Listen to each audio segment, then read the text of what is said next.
while everyone gets settled and comes into the space. So starting this Thursday, this is the 1 month launch and the kickoff to the Pathways to Purpose seminar that I will be hosting virtually. That is, registration will open on Thursday for Pathways to Purpose. You can register through my website. The seminar is $99. We will spend 3 glorious hours together working through 5 pathways to clearing out the junk and removing the roadblocks that might be stalling your success or any change or transformation that you are looking to undergo in this season or in coming seasons of your life. So it will be a phenomenal time. And in preparation for that seminar, that series coming up, what we're doing is I'm introducing you to some of my folks who have been essential and integral to my healing process, who are also complete and total badasses in their fields. And I feel so honored and grateful to have such folks as Laura Johnson from About Face,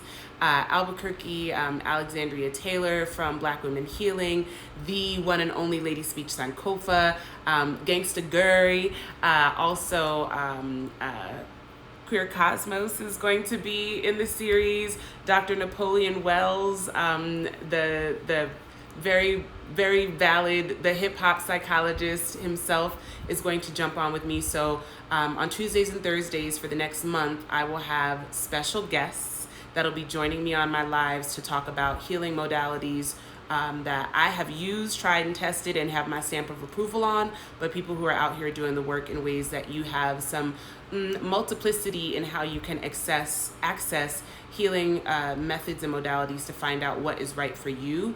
And these are folks who I have seen at work and have applied in my own life, and I cannot wait to share it with you. So that'll be Tuesdays and Thursdays on the live, so it won't just be me. Yeah, it's pretty lit. It's lit. The lineup is lit. So I'm really excited about that. So stay tuned. Thank you for checking in. I appreciate y'all getting with the swing of things and knowing that this is just what we gonna do.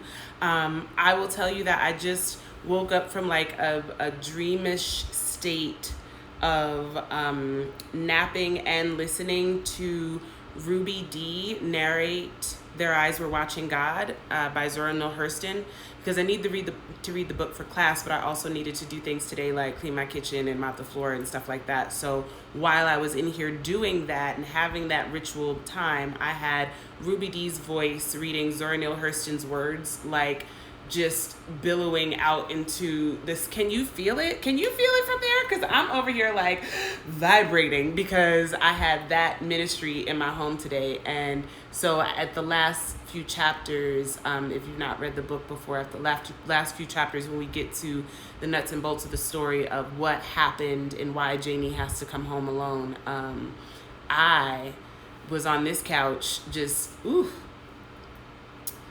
I had a moment with myself and this book. And so I'm like note-taking and listening and being present and kind of in this beautiful state of restfulness as I come to you this afternoon to talk about boundaries. So that's where we are. I didn't set up a slide for it. This is totally extemporaneous because this is what came to me based off some conversations I've been having with clients this week, especially. It seems to be a theme. And what I want you to know about boundaries, you hear a lot of people saying like, well, let me back up from the sweeping generalizations.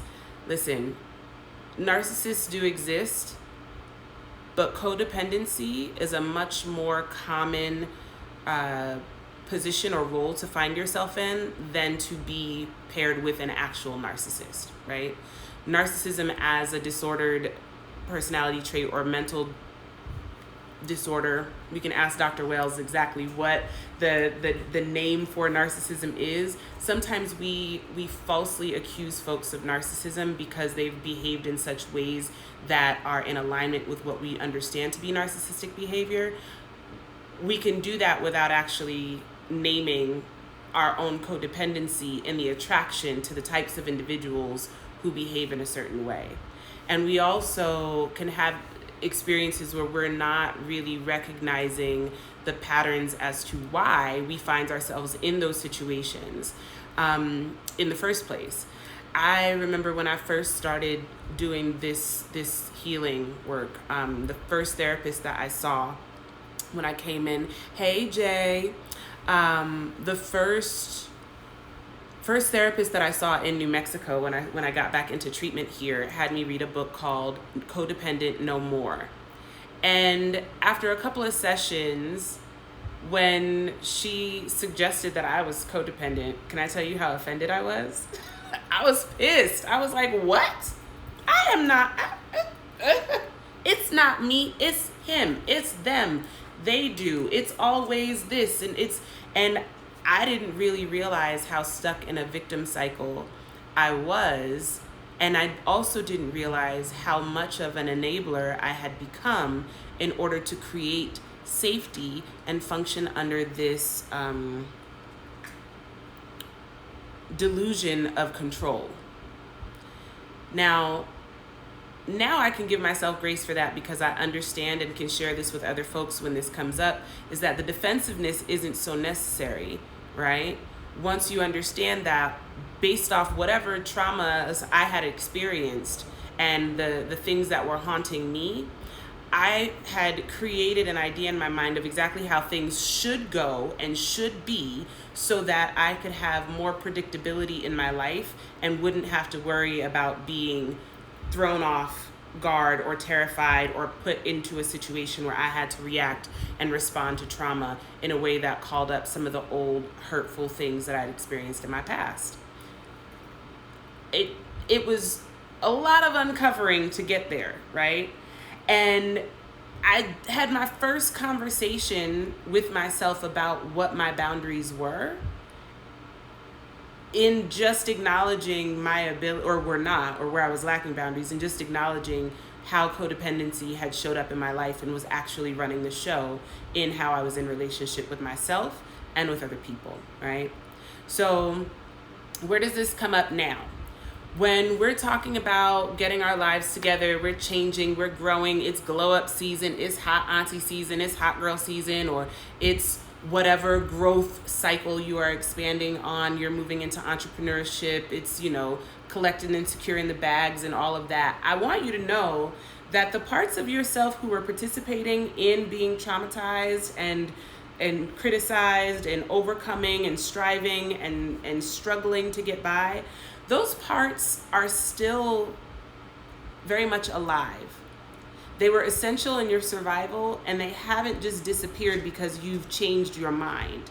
And without actually acknowledging how those parts show up and need to be seen and how they're functioning in your current life, what can happen very easily is we find ourselves in situations where we feel like we are either upset because we feel we're being sabotaged, or we've reached a point where we can identify and acknowledge the self-sabotage that is functioning and that's at play, right?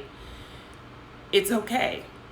It's not the end of the world. We still have time to make the proper changes and adjustments that we need in order to get to a place of true growth and healing and development. This is just part of the process.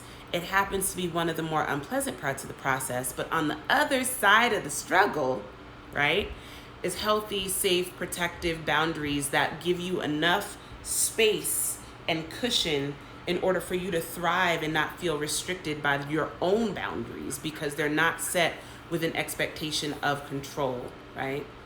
So if I'm making sense to you, send up a heart or something like that so I don't just ramble all over the place, because I wanna revisit how you get there, right?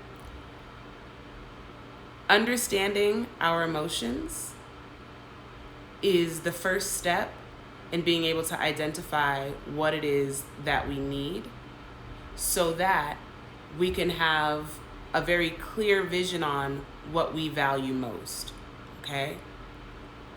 From there, you can create boundaries that are created specifically to protect the things that are most valuable to you, okay? So, if we skip steps in that process, then the boundaries can become walls and can feed into self-isolation and despair and another feeling of being in it by yourself and not being adequately connected to community and being disassociated and actually not getting the help that you might need in order to be able to reach the goals that you are aspiring toward. Okay? So, what do I mean? What do you mean, how do I feel, Eb? Oh. Good isn't a feeling. Okay is not an emotion. It's just not. Are you happy? Are you sad? Are you angry? Are you afraid? What are you afraid of? What are the things that make you happy? How do you know that you're happy? What do the emotions come to tell you? But we don't necessarily have the language in our daily life to articulate those emotions and feelings, or to be able to place them in our bodies, because we spend so much time living in our head spaces and imagining and creating and recreating these narratives based off previous experiences that might not always be negative. Sometimes those experiences are targeted toward and trained on the same tracks toward pleasure, and so we can develop addictive tendencies to get to a specific feeling all the time, but then that's the only feeling that you feel, right? So either way, we're still dishonoring the totality of our whole selfness when we avoid and ignore the emotions and are not tuned into that emotional response and where it rests in our body, okay? In order to do that, you have to get still. Sometimes you gotta get still, real still. And in that stillness, invite your mind to come into this body of yours for a scan. And I'm talking from toenails to the tippy top of your head. Scan, right? How does each part of your body feel in a moment? How is the weight of your body being supported in the chair that you're sitting in? Are you clenching your teeth? Would it benefit you to relax your shoulders? Some of you are hunched over right now, right? To unfurl yourself and allow your body to rest, to release some of that tension that is holding you and preventing you from being able to feel the thing that needs to be felt, so that you can identify exactly what you need. Now, this can get scary because perhaps the thing that you feel and the need that you have identified, you haven't had opportunities or experiences where you've been able to safely express a need and trust that it will be met. So we eat all that. We internalize it some more, right? So we're like, okay, well, yeah, I do need support, but none of the people around me are capable of doing that because I'm the one who supports everybody else in my life. So how am I ever going to get that need met? Well, if you continue to believe that, then that will continue to be true.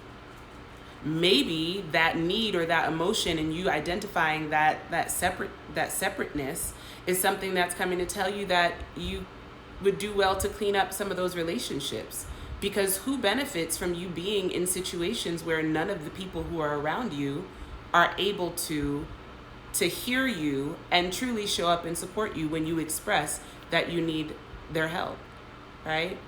Now, as I said in last week's video, I'm not suggesting that anybody goes running out into the world and starts cutting folks off left and right like, Coach Ebony said, I need boundaries, so that means you can't be in my life anymore. Well, it might not be that simple, because some of these folks in these relationships that we're codependent with tend to be the nearest, dearest, and most important folks in our lives, in our worlds, right? And this learned behavior is something that has been established over the course of our entire adult lives, so it's definitely not something that we're going to unlearn overnight per se. But it is possible. It is possible. And the first place to practice is simply with yourself. Because again, the codependent mindset wants to externalize and make somebody else at fault for your inability to express a thing, which is often a result of an assumption that you have created a narrative and story that you have told yourself to keep yourself or some part of yourself feeling safe, right? So I have so much compassion for the reality of that moment in time where you're kind of like, I don't know if this is the move. I don't want to deal with what's on the other side of this thing. I don't want to talk to or express or give language to this because it's very fragile. You might be very tender in your healing process and where you are, right? So if those things are true for you, give yourself some grace, right? hold some compassion for yourself, and then just be grateful that you get the opportunity to play around in this area, in this realm of your existence for this part of your life, okay? Because just as though the worst things from before were not permanent, neither is this stage. And remember that on the other side of this development of establishing boundaries through really deepening your self-awareness and deepening your love for self and how you take care of yourself, the end game here, this is just step one. We're just talking about the emotional intelligence of listening to your emotions and identifying them so that you can get to a place where you understand what it is that you need. The juicy stuff gets in on the other side of that when we start to figure out how to actually establish boundaries that are healthy and productive and comfortable and that allow you the space that you need to flourish, okay? Because that's the desired outcome. That is how you model this behavior so that the people you begin to attract in your life and the people who are in your life now see a clear example of how to treat you, right? Because of how you are treating yourself. And then when someone is not treating you in a way that feels as though it's in alignment with those boundaries and your emotional awareness and your understanding of what you need and what's important to you and most precious to you, you can shut that shit down, okay? Right? That's when the consequences come in. That's when you can say, oh, no, right? So baby steps. This is an iterative process. This is hard work.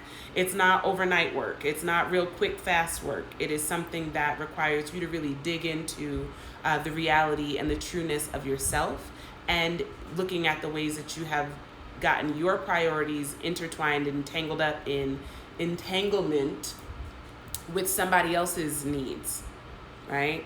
Because it's easier to pay attention to what somebody else needs and always be hyper vigilant and aware of how to take care of someone else and to sacrifice yourself because of that. But anytime you do that, the thing that gets birthed from that is resentment. It might not happen overnight, and you might tell yourself, no, I'm just a giving person. That's who I am. I'm an empath. I'm empathetic. It's not, I just know what people need. Well, do you know what people need, or are you absorbing other people's trauma because you're walking around open wounded without boundaries? It could be, any of those things could be true, is what I'm saying, right? But I think that empathy doesn't mean that you become an emotional dumping ground for other people's pain just because yours is unhealed and that sore is still open, right? That's how trauma bonds get created. That's how we end up in repeat codependent relationships, one after the other. That's how we become career enablers, right? Is not being able to cut those ties, close those open sources, and then begin to get around the work of healing them so that we're not bleeding out all over everybody all the time. So find out what you feel first, right? Then you know what you need, right? Perhaps that need is something as simple as, let's say the emotion is, my emotion wheel isn't in here. I normally have I'm not in my office, so I don't have like my supplies or materials around me, but I have an emotion wheel and one on paper and one on the wall in my office. And I don't just use them for clients. I use it for myself to be able to find the word to place the feeling, right? And so right now I'm in a happy place. I feel very content. I feel content because I'm rested, right? I also feel contentment because I am being heard and seen because I'm sharing, right? So these are things that I need that are important to me because being valued is important to me, right? That matters to me, but that's not something that I can go around with my hand out hoping that there's value to be had in strange places. I had to make myself feel like the most important thing and make myself a priority today when I said, okay, I have to do two things. I need to clean my house for my mental health's sake, and I need to read this book. So what am I going to do? I'm going to use my resources and download the book on Audible. You know what I mean? And the blessing in that was that I got to read the book with Ruby D. Oh my God. Like, the ancestors are so loud right now, and I love it. Okay? So being able to get to a place where you understand what you need helps you to get to a place where you can identify, or how you feel leads you to what you need. Once that has been established, how does that relate to the things that you value, right? What is important to you? What do you value in a person, right? What are your core values? Me, one of my extremely big core values is integrity, right? I value integrity. I want to show up in integrity. I want to interact with people who have integrity and who model that behavior positively and in positive ways. Community is absolutely, equity is another. These are things that I value, which means that when I find myself in situations, I need to do an assessment to see where these things are present in order for me to identify and rate how important this thing is, so that I can look at how it is making me feel and determine whether or not that is energy that I wish to invest in a situation at that time, right? So it works backwards and forwards each way, right? Because it's all connected. We're in alignment with that. So, what do you value? You have to make yourself a priority. The priority. You can't do anything for anybody else well, consistently, regularly, in a dependable way, right? Where you are not controlling them unless your needs are met and you are the priority in the situation, okay? So making yourself a priority is the number one thing. And sometimes the hardest thing, because we don't want to make ourselves a priority. And that can be attached to feelings of diminished self-worth. It can be associated with unhealed trauma and pain. It can be because there have been unsafe situations or you felt unreliable. Perhaps you haven't forgiven yourself from some things that you did when you were younger. Maybe a lie that you told, maybe somebody you cheated on, maybe sometime, there's definitely times that I've had to say, well, what are the times that you haven't shown up in integrity, Ebony? You might pride yourself on that and feel like that is one of your core values, sure. But what about the times that you didn't, right? I have to go back and acknowledge that and say, yeah, there were times where I did not show up in my integrity because I'm human. As a matter of fact, there are times that I was a whole nightmare and a terror. There were times I was not listening, and my controlling, judgmental tendencies and behaviors did project all over people who I was dissatisfied with. I didn't show up as my best self. I forgive me. I love me. I'm sorry. Thank you. Thank you. Because I did the best that I could, and I learned from that, right? It's an internal conversation, not one that needs to be bled out all over everybody, but it's one that can be had repeatedly if need be. But you got to forgive yourself for the times that you were not in alignment with your values in order to come to a new agreement with yourself where you say, okay, new deal. Here's what we're going to do, right? From now on, right? Starting today, I am in a new relationship with myself, right?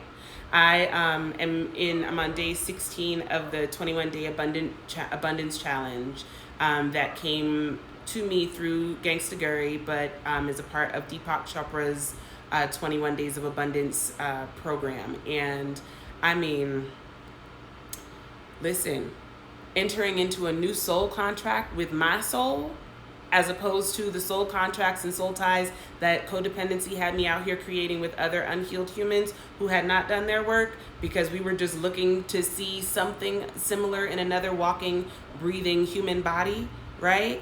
Like, it's a whole move. But it's not easy, but it is possible, right? Ask me how I know. How you know, Ed? Because I did it. And I'm doing it. And I continue to do it, right? So now how do we get to the boundary? Okay. So if you are the priority and you see yourself as your most beloved, precious, wonderful, most essential thing is your whole being, now you can have an idea about how you're going to protect that thing, right? Boundaries are not to keep people out. It's to protect and prioritize the things that are most important and essential to us as individuals. And you get to choose. You get to choose what that is. You get to name it for yourself, nobody else. And if you're choosing it on behalf of your loved ones or your children, I get that. But you still got to be at the center of that story, okay? You have to be the first one. When you are the priority and you give yourself permission to agree with yourself in this new contract that you are worthy, that you are enough, that you are not measured by how much you do, but who you already are, that it is less about doing and more about being, right? And being in that honestly, truly, safely, securely with yourself and your whole self. That is when we can look at, now, what am I gonna do to wrap this up, right? If you look at yourself like the Fabergé eggs, right? The very delicate, very expensive pieces of artisan crafted art. What are they made of? Fabergé eggs are made of what? Crystal or porcelain and gold and, you know, these material things and items. Let's say, for instance, you got to move. The transition is coming. And it's time to wrap that thing up and put it in a box to move it. Are you going to put this delicate thing in a tightly wrapped, compact, confined, tight box? Are you going to put it floating around in a real big box with nothing else around it to support it? What kind of boundary will you build around your precious Fabergé egg before you put it in a box to move it someplace else, to put it into somebody else's hands and ask them even to carry it from location A to B out of your sight where you ain't even gonna be around it, right? When you are walking around with this new healed heart that you are building, that you are creating, when you are in transport, when you are in community with your healed self, the boundaries are essential to protect it in its movement. Okay? Your boundaries are key to preserving your best and highest self, your wildest dream. Your self-love is so precious. And it's precious because not everybody has it, baby. Not everyone has it. Not enough people. I think everyone's worthy of it, but not many of us, not everyone in this world will make it to a point in life where they're able to actualize that reality for themselves. They're no less deserving of worthiness, but what you can do for them is give them a healthy boundary so that they can learn what that might look like and how they're supposed to handle your egg. Okay? Because you already have it prepared for the move, right?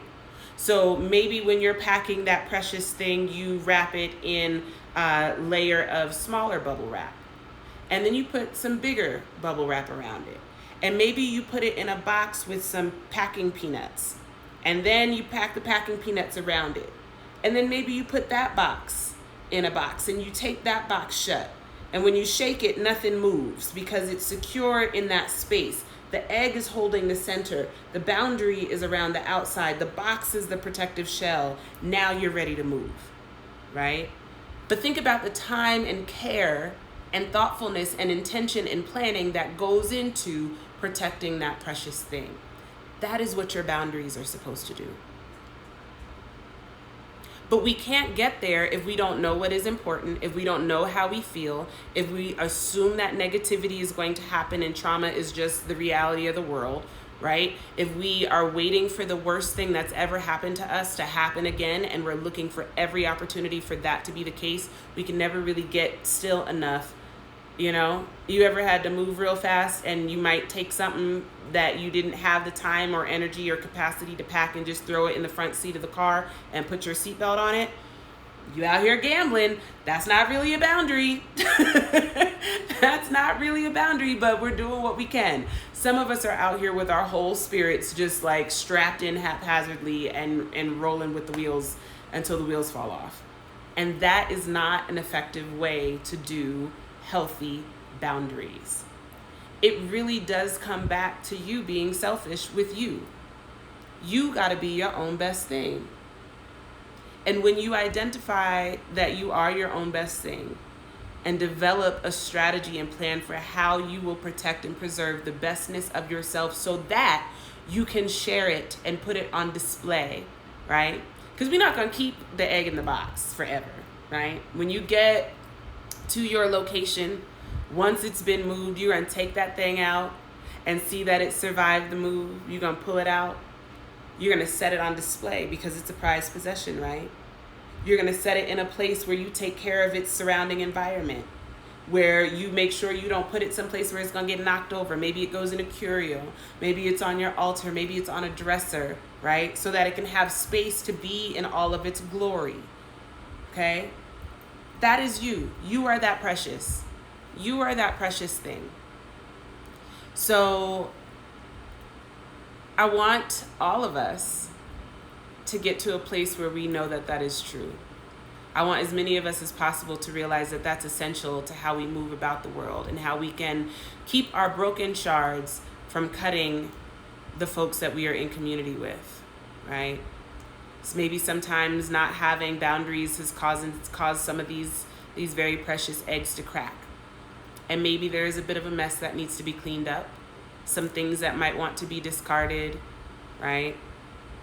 Maybe replacement is the thing. Maybe imagining and dreaming of a new way to see yourself as precious is the move. But either way, you got to be the priority. You got to be your own best thing. Once you have assessed that value and you understand how priceless and precious you are, you can start to develop methods to create boundaries in order to protect and keep that safe for you. So that's what I wanted to offer you today, about how you might be able to find yourself in a way that is not uncommon, right? Being frustrated, being exhausted, feeling like, this is a futile attempt at living or going through a thing. Why bother? I'm telling you to bother because it's possible. I'm telling you to bother because you matter, because you're enough, because you're important, and your life's work is essential to this version of life that we are doing in this realm, on this plane. I could get into what's going on the other side of it, child, but I didn't come here to do that today in this particular session. Today, I want to talk to you about how your emotions are intelligent feelings that are informing you, giving you information for you to identify what it is that you need or don't need in relation to what is most valuable to you, what your core values and beliefs are about the way that you wish to show up and be in the world. Once you have a clear understanding of that, you can move forward to creating the proper boundaries to protect the most precious thing in the world, right? To give yourself space to grow and to be and to exist with an energy of enoughness and deep self-love. You can model that behavior so that the people who you are in community with, in family with, in relationship with, and in service to can feel that. And you can serve from that place of a full cup. We cannot continue to dredge the bottoms of ourselves and we done spilled the drink, spilled the yak all over the whip. Ain't nothing else in the cup, right? you out here, you driving crazy, you swerving, you don't have a lid on your cup, it's spilling all over the place. It's a mess. It's a whole mess. It's real reckless, right? There's a way for you to take care and concern in these things, to give yourself the time and the space that you need to heal and to do the work that needs to happen on the inside of that bubble wrap, okay? Whatever that might look like. Give yourself that space and that distance. Here's one more thing I'm going to say about boundaries before I go. So folks who don't have boundaries don't like your boundary. They don't like it. They probably not going to like it. There's some people who very, very clearly are not out here rocking with you healing. Your light is not, they're going to be like, what? Oh, so what you think you, oh, so you don't, oh, so you be acting, like that's a thing. Those are things that happen. But that's why the boundaries are important. That's what they're there for, is to keep those people up out your business. Okay? That's what the boundaries are for. If your boundaries upset folks, then you know that you are doing it right. If the boundary pisses somebody else off but makes you feel like $1,000,000 and you are out here like, ooh, these new boundaries got me feeling all kinds of peace. Look at the peace that I feel with my boundaries. This is amazing. Yeah, they are. Boundaries are absolutely amazing, and you deserve them. People who don't have them ain't gonna like it because they miss being able to extract from you. They miss that open air self, that when they can just show up and come over and drop in and plop into your life and spill toxic yak all over your couch. Okay? And so if you create some boundaries, such as call before you come, no, not today, thank you, right? Because no is a complete sentence. Start telling people no and see what happens, right? That's okay. But you can be in practice with that, right? If it feels good to you, that's what matters most. If your needs are met and your emotions are telling you that you are content, then you are doing it right, real right. Like you're nailing it, crushing it. If you feel uncomfortable in these steps, understand that discomfort is real. Some of these emotions that come up, the ones that are the loudest, typically are the ones that are most, that can give us the most discomfort and dis-ease. We're like, ooh, I don't want to feel like that. I don't want to feel that. That's why, that's why I smoke, or that's why I drink, or that's why I'm just going to eat a cheeseburger about it, or whatever. And listen, again, ask me how I know. How you know, Eb? Because I've done it, right? I'm in the process now of like intentionally not doing it, and also realizing how incredibly difficult it is to sit with the uncomfortable emotions. But the uncomfortable emotions are not permanent. The feeling is not a fact of your existence. Because you feel rejection doesn't mean that you are worthless and unworthy and wrong and bad. It is just a feeling that has come to tell you that this particular situation is not in alignment with your need of being accepted and belonging. So that's why you feel rejection, not because you're not worthy of acceptance, right? So, but you got to sit with that long enough so that you can get to the other side of the thing. So that you can say, oh, okay, so every time I'm around this person, this is the fear that I have, that they're going to make me feel this sense of rejection, which breeds into my old narratives about not being worthy, however, is out of alignment with my need to be accepted and belong in community. See what I'm saying? So these steps are very much related. So lean into the discomfort of the uncomfortable feeling. Lean into it. Just lean into it, right? Lean into it. It won't last forever, but lean into it and listen for it. What did you come to tell me? What do you want me to know, fear? What am I afraid of? Right? What do you want me to know, sadness? What am I grieving? Right? I have grieved the parts of myself that don't get to drive the bus anymore on this part of my journey in life, right? Or I grieved for how sad that I was while I was doing some of my biggest and most, talk about transformation during the hardest times, the darkest days and hours, how incredibly sad I was, right? I can still go there and tap into that and see that version of myself and know, you was a bad bitch though, Ed, because you was real sad. But you did all those things through that sadness. And so now that I'm healed and whole and I can have a moment where I sit with that sadness, my tears are not facts of a current emotion, but that is a wave. A part of myself needs to be acknowledged in that moment and is worthy of me grieving that transition. right? Of what I went through, because at the time it was so hard.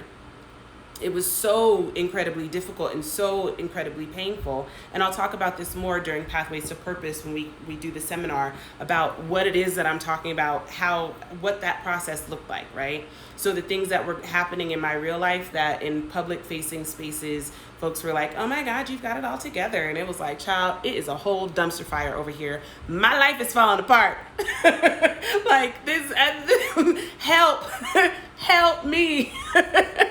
But I couldn't say that because I didn't have the boundaries that I needed, because I wasn't dealing with my emotions. So now I can go back and sit with that and honor those emotions from that time and lend myself a moment of grief, and then move on and pour some compassion and some grace and some honey on that thing and be like, but you made it, okay?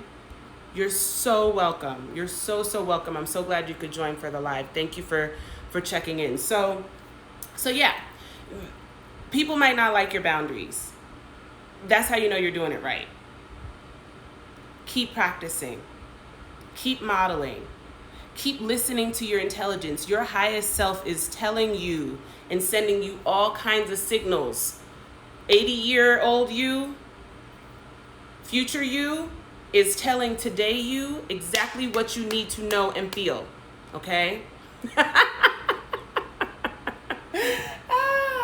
Where are my scissors? Yes, cut them cords. But when you cut the cords, you gotta, maybe there's cauterizing that could happen. You gotta heal it, right? You have to close, when you cut the cord, you have to close the source, okay? We have to heal that source and put a boundary over that thing, right? We put a cap on it, put a bandage on it, so that we're not opening and letting everything just get pulled from us, right?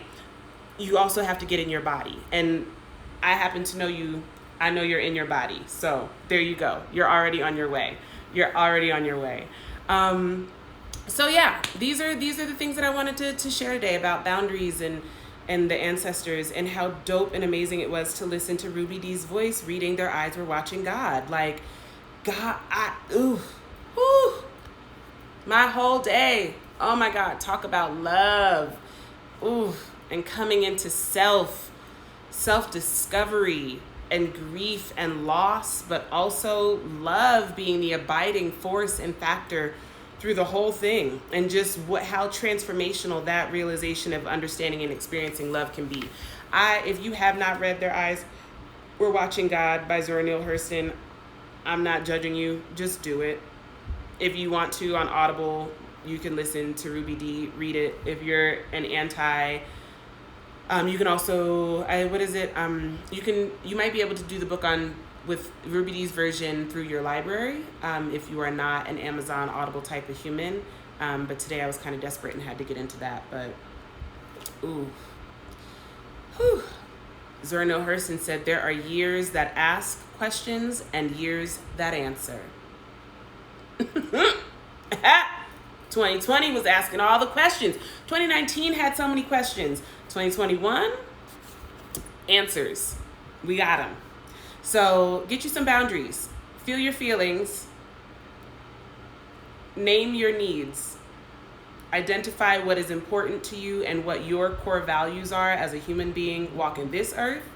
And then design your boundaries in such a way that gives space and honors and respect to all of you, and exactly how much room you need to roam and move about the earth in a way that makes you feel safe and seen and validated and worthy and enough. So that's my message. It's 7:10. Come back on Thursday. Thursday we're going to start right at 6 because Miss Laura Johnson is always on time. And I want to give space for us to use the whole hour, because that conversation is going to be insane. We're going to talk about how services at About Face Med Spa have aided in the physical embodiment of transformation for me, but also what kinds of treatments and services she has that are accessible for Black, brown, trans folks, differently abled bodies, multi-generational bodies, in a way that you don't feel like aesthetic medicine is only for, wealthy white women who go on yoga retreats and sit on the beach all day. That this medicine is for all of us, and how Laura is using the medicine to make it accessible in such a way that is really changing lives. And again, ask me how I know. How you know, Eb? Because it worked for me too. So we're going to talk about that. We'll talk about some of the procedures that I've had when I've been to About Face, and how impactful and important they have been, and also how much of a master manifester Laura Johnson is, because she's the truth. Thank you, Mommy. I love that my mom watches my lives. Thank you. Okay, y'all, I'm out of here. It's my time. Have a wonderful evening. I'm gonna go take this quiz about this amazing book and roll my eyes at whatever questions the professor has, because that's just how I get through school. But I love you so much. Be light, keep shining. Have a wonderful week. I'll see you back here on Thursday at 6. Like and share the post. Tell a friend. Okay, that's all I got. Peace and blessings.